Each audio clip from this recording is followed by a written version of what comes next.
السلام عليكم، مساء الخير، مساء النور، إن شاء الله تكونوا كامل بخير وكامل بصحة جيدة يا ربي.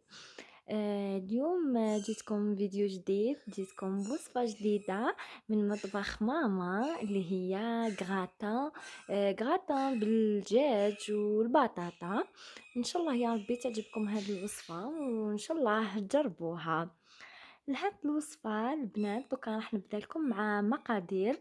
المقادير الأولية اللي راح نطيب بهم لاصوص بلونش تاعي. نحتاجو نصف صدر دجاج، نحتاج البصلة مقطعة رقيق، نحتاجو زوج سنينات تاع ثوم مقطعين. بالنسبة للبهارات نحتاجو ملعقة صغيرة ملح، قليل من الفلفل الأسود والبهارات الخاصة بالدجاج. نحتاجو القطعة من الزبدة، ونحتاجو ريشات من المعدنوس أو الكرفس. دوكا البنات نروحو لطريقة التحضير. في قدر نحط هذيك الزبدة تاعي تذوب لي مليح، نزيد البصلة نخليها تتقلى مليح، ومن بعد نزيد لها هذوك سنينات تاع الثوم. فوالا على نار هادئة ذليلة، ونزيد نصف صدر الدجاج تاعي كما راكم تشوفوا، ونحط البهارات، ونزيد هذيك الربطة تاع المعدنوس لا الكرافس. هي نورمالمون نستعملو المعدنوس، بصح انا نحب بزاف نطيب بالكرفس.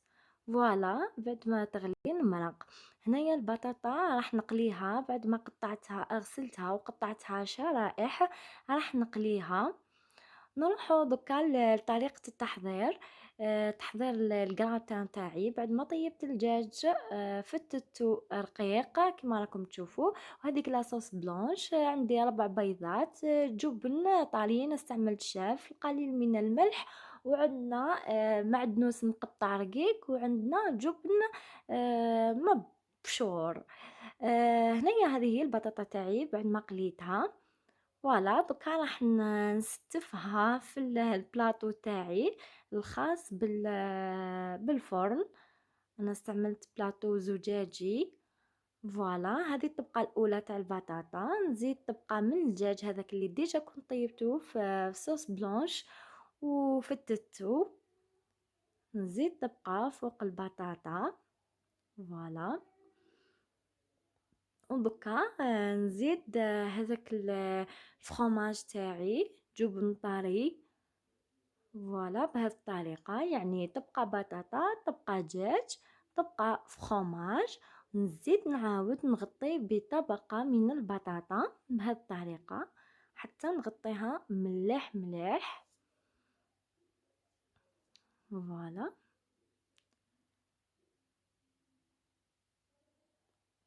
ان شاء الله البنات تجربوها.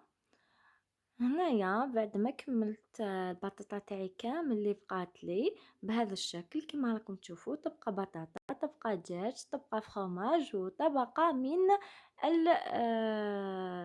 البطاطا. دوكا نروحو كيفاه راح نسقي هذاك الكراتان تاعي. هذوك 4 بيضات زدت لهم رشة ملح، ما نكثروش الملح البنات لخاطر ديجا فيها الفرomاج وكل شيء فيه الملح، ايبا ما نزيدوش بزاف ملح. هذا المعدنوس تاعي المقطع. فوالا خلطوه افيك ان فوي. دوكا نزيد هذيك لاصوص بلونش تاعي اللي طابت. البنات ما لازمش تلوحوا لاصوص تاعكم سخونه في العظام، على خاطر راهو يطيبوا لنا وحنايا محناش راح نطيبوهم بيان سور. نخلطو كل شيء مع بعضه، ونصب فوق الكراتان تاعي بهذه الطريقة، نغطيه مليح مليح، نحاول نصب على جميع الأجزاء. فوالا هذا هو. ودكا راح نزيد من فوق الفرomاج رابي تاعي. انا لهنا استعملت الفرomاج الخاص بالبيتزا، تقدروا تستعملوا غرويير، فرomاج روج، تسمى كل وحده وش عندها. انا كان عندي فرomاج تاع البيتزا استعملته هو بهذه الطريقه. دوكا بعد ما لحتها في الفور وطابت، هذا هو الشكل النهائي تاع الكراتان تاعي.